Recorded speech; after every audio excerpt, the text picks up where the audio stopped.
வீட்டில் ஒரு ஃபங்க்ஷன்னா விடிய விடிய வேலை செய்யணுமா அப்படின்ற மாதிரி தான் இருந்துச்சு. தேங்காயெல்லாம் உரிச்சு தாம்பலம் ரெடி பண்ணிட்டு தண்ணி பிடிச்சி ஊற்றிட்டு இதில் நாய்க்கடி வேற வாங்கிட்டு தூங்குறதுக்கே மணி 2 ஆயிடுச்சு. கண்ணை முடி வந்ததும் 4 மணி ஆயிடுச்சு. சமைக்க ஸ்டார்ட் பண்ணிட்டாங்க. ஐயரும் மந்திரம் போட ஸ்டார்ட் பண்ணிட்டாரு. எங்க ஊர் கிராமம்ன்றதுனால கிராமத்துல இருக்க எல்லாருக்குமே பத்திரிக்கை வச்சிருந்தோம். எல்லாருமே வந்திருந்தாங்க ஃபங்க்ஷனுக்கு. ஐயர் பூஜை போட்டு முடிச்சதும் பால் காசி வீடு குடி போயாச்சு. இன்னும் பல பேரோட கனவா இருக்கு புது வீடு கட்டணும்னு. எங்க அத்தை ரொம்ப நாள் கஷ்டப்பட்டு புது வீடு கட்டிட்டாங்க. ஊர் சைட்ல மேக்சிமம் கேட்டரிங் இருக்காது. நாம தான் சாப்பாடு பரிமாறணும். எல்லாருக்கும் பரிமாறி முடிச்சுட்டு சாப்பிட்றதுக்கே டைம் ஆயிடுச்சு. பந்தி முடிஞ்சதும் லேட்டாக தான் சாப்பிட ஸ்டார்ட் பண்ணோம். கேட்டரிங் பண்ணவங்க நல்லாவே பண்ணியிருந்தாங்க. சாப்பாடு எல்லாமே நல்லா இருந்துச்சு. இங்க எப்படிடா குருவி செத்து கிடக்குதுன்ற மாதிரி தான் இருந்துச்சு. எங்க ஊர்ல கோயில் வேலை நடந்துட்டு இருந்துச்சு. நாங்களும் பாய்ஸோட கோயிலுக்கு வந்திருந்தோம். அங்க பார்க்கும் போது தான் குருவி செத்து கிடந்துருந்துச்சு. அதுவும் பாவமா எறும்பேறிக்கிட்டு எங்க வந்தோ மரத்துல இருந்து கீழே விழுந்துட்டு இருக்கு போல. அந்த குருவி அப்படியே விட்டு போறதுக்கு மனசு வரல. அதை எடுத்துட்டு போய் மண்ணு தோண்டி புதைச்சிட்டோம். இந்த குருவி பேர் தெரிஞ்சா கமெண்ட் பாக்ஸ்ல கமெண்ட் பண்ணுங்க. ஒரு குருவியை புதைச்சி முடிச்சுட்டு இந்த பக்கம் வந்து பார்த்தா இன்னொரு குருவி, ஆனா அது உயிரோட தான் இருந்துச்சு. இது எப்படி கீழே விழுந்ததுன்னு தெரியல, எங்க இருந்து விழுந்ததுன்னு தெரியல. இதோட அம்மா குருவி எதனா கத்திட்டு இருக்கான்னு பார்த்தோம். ஒரு சத்தமும் வரல. ரொம்ப சின்ன குருவி போல, ரொம்ப டல்லாவே இருந்துச்சு. கீழே விட்டு போனா கண்டிப்பா பூனை பிடிச்சிருன்ட்டு தண்ணி கொஞ்சம் குடுப்பாட்டிட்டு சேஃபா இருக்கும்னு மரத்துல விட்டுட்டோம். தண்ணி குடுத்ததுமே குருவி கொஞ்சம் ஃப்ரெஷ் ஆயிடுச்சு. கண்ணை திறந்து நல்லா பார்க்க ஆரம்பிச்சிருச்சு. கொஞ்சம் சத்தம் போட்டு கத்த ஆரம்பிச்சிருச்சுன்னா அம்மா குருவி வந்து கூட்டு போயிடும். நாங்களும் விட்டுட்டு வந்துட்டோம். நீ எப்படிடா கிணத்துல விழுந்து கிடக்குறன்ற மாதிரி தான் இருந்துச்சு. இன்னைக்கு நம்ம மச்சானங்களோட சேர்ந்து கிணத்துல இருக்கிற புறாவை தாங்க காப்பாற்ற போறோம். எங்க கிணத்துல இருக்க பொந்துல 2 புறா குட்டி இருந்துச்சு. அதுல ஒண்ணு பறக்க முடியாம தண்ணியில கீழே விழுந்து கிடந்து இருந்தது. நாங்களும் நிறைய வகையில காப்பாற்ற ட்ரை பண்ணோம். எதுவுமே செட் ஆகல. கடைசியில மச்சான் தான் நானே குதிச்சு பிடிச்சிடுறேன் அப்படின்னு சொல்லி குதிச்சுட்டான். அந்த குட்டி புறா ரொம்ப பயந்து இருந்துச்சு. புறாவை பிடிச்சி கேன்ல போட்டு கயிறு கட்டி தூக்கிட்டோம். மச்சானாலதான் ஏறி வர முடியல. இதுவே பெரிய புறா வந்தா ஈஸியா பறந்துட்டு இருக்கும். இது சின்ன புறாவன்றதுனால பறக்க முடியல. ரொம்ப நினைஞ்சு போய் குளிர்ல துடிச்சுக்கிட்டு இருந்துச்சு. துணியில நல்லா தொடச்சிட்டு அது கூட இருந்த புறா கூட விடும் போது ஜாலியா விளையாட ஆரம்பிச்சிருச்சு. மச்சானும் கஷ்டப்பட்டு ஏறி வந்துட்டான். உங்களுக்கு வீடியோல பார்க்க ஈஸியா இருக்கும், ஆனா கிணறு ஏறுறது ரொம்ப கஷ்டம். ஈர கைக்கும் அதுக்கும் கயிறு பிடிச்சி ஏறி வர முடியாது. கையே கொப்பளம் போட்டுரும்.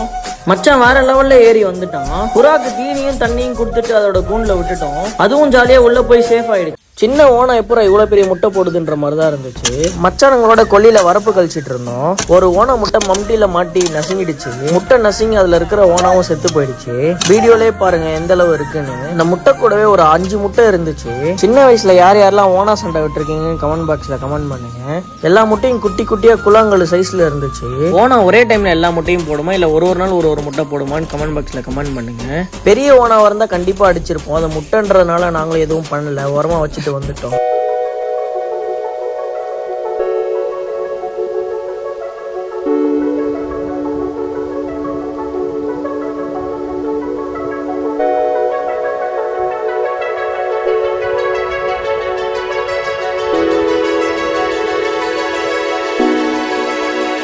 என்னதான் சிட்டில கார்பரேஷன் வாட்டர்ல குளிச்சாலும் இந்த மாதிரி கிணத்துல குளிக்கிற சுகமே தனிங்க. காலையில எழுந்ததும் பல்லு கூட விளக்காம ஒரு டீயை குடிச்சிட்டு ஒரு பிஸ்கெட் பாக்கெட்டை சாப்பிட்டு மம்டி எடுத்துக்கிட்டு கொல்லி கிளம்பிட்டோம். கொல்லியில இன்னைக்கு என்ன வேலைன்னு பாத்தீங்கன்னா மர்ச்சி கழிக்கிற வேலை தான். எல்லா கிராமங்கள்லயும் இந்த வாய்க்கா தகராறு நிறைய வரும். எல்லாம் இந்த மர்ச்சினாலதான். லாஸ்ட் டைம் சோளம் நட்டு இருந்தோம். அதை அறுவடை பண்ணிட்டு இந்த வாட்டியும் சோளம் நடலான்ட்டு வேலையை ஸ்டார்ட் பண்ணிட்டோம். உங்க தோட்டத்துல என்ன பயிர் வச்சிருக்கீங்கன்னு கமெண்ட் பாக்ஸ்ல கமெண்ட் பண்ணுங்க. வயசானவங்க வேலையை ஸ்லோவா செஞ்சாலும் நீட்டா செய்வாங்க.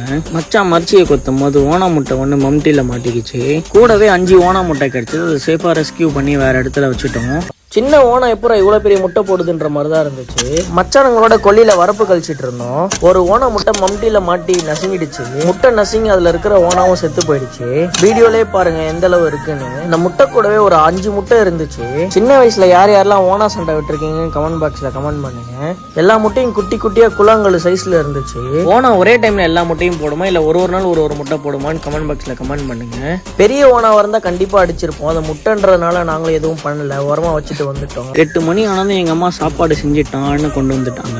வேலை முடிஞ்சது எல்லாரும் ஜாலியா கிணத்துல குளிக்க ஸ்டார்ட் பண்ணிட்டோம். இந்த சீசன்ல கிணத்துல தண்ணி மேலேயே இருக்கும். டெய்லியும் கிணத்துல குளிப்போம். குளிச்சு முடிச்சுட்டு எல்லாரும் சாப்பிட ஸ்டார்ட் பண்ணிட்டோம். இன்னைக்கு நம்ம வீட்டுல என்ன சாப்பாடுன்னு பாத்தீங்கன்னா சாம்பார், ரசம், தொட்டுக்க முருங்கைக்கீரை பொரியல் தான்.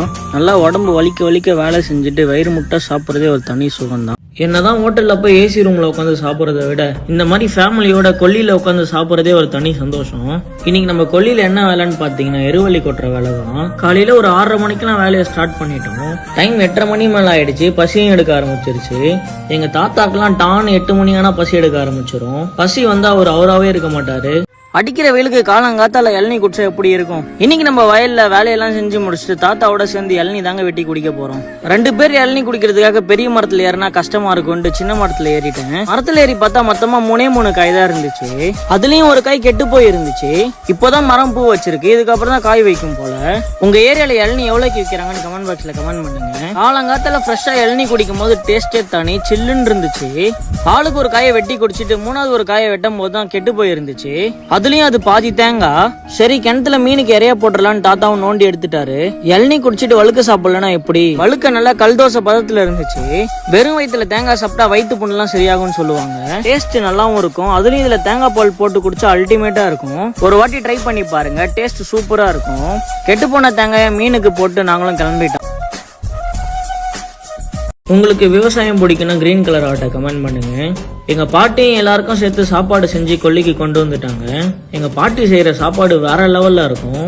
என்னெல்லாம் செஞ்சு எடுத்துட்டு வந்தாங்கன்னு பாத்தீங்கன்னா, சாதம், ரசம், கூட கொஞ்சம் அவரைக்காய் பொரியல், கொஞ்சம் கறியும் செஞ்சு எடுத்துட்டு வந்தாங்க. இந்த மாதிரி மரத்தடி நிழல்ல ஃபேமிலியோட உட்காந்து கதை பேசிக்கிட்டு சாப்பிடுற டேஸ்டே வேற லெவல்ல இருக்கும். ஒரே மஜா தான். கொல்லியில சின்ன சின்ன வேலையெல்லாம் முடிச்சுட்டு கத்திரிக்காய் பறிக்க ஸ்டார்ட் பண்ணிட்டாங்க. உங்க ஊர்ல 1 கிலோ கத்திரிக்காய் எவ்வளவுக்கு விற்கிறாங்கன்னு கமெண்ட் பாக்ஸ்ல கமெண்ட் பண்ணுங்க. எங்க ஊர்ல 1/2 கிலோ கத்திரிக்காய் 10 ரூபாயில இருந்து 30 ரூபா வரையும் விற்போம், டிமாண்டை பொறுத்து. வீட்டுக்கு தேவையான பொருள் முக்காவாசி கொல்லிலேயே இருக்கும். சீசனுக்கு தகுந்த மாதிரி செடி வைப்பாங்க. என்னதான் கூட கணக்குல கத்திரிக்காய் பறிச்சாலும் சொத்தே இல்லாத கத்திரிக்காவை மட்டும் தான் விற்கிறதுக்கு எடுத்துட்டு போவோம். சின்னதா சொத்து இருந்தா கூட வாங்க மாட்டாங்க.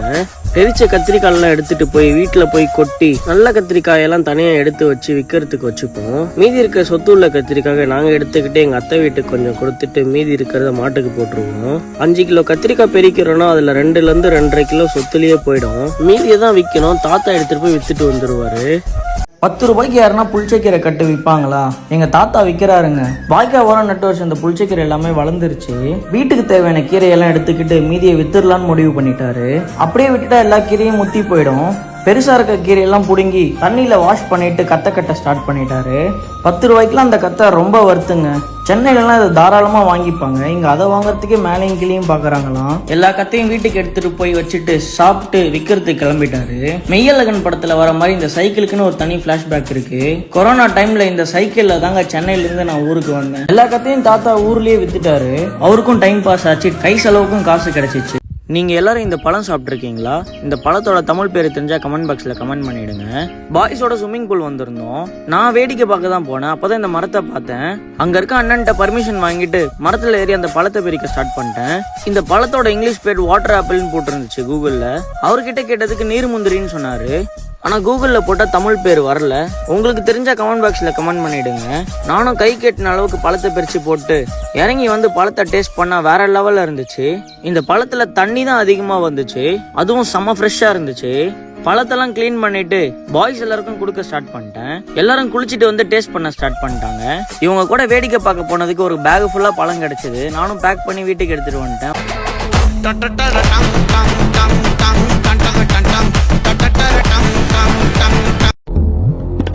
Ching tabak dum dum.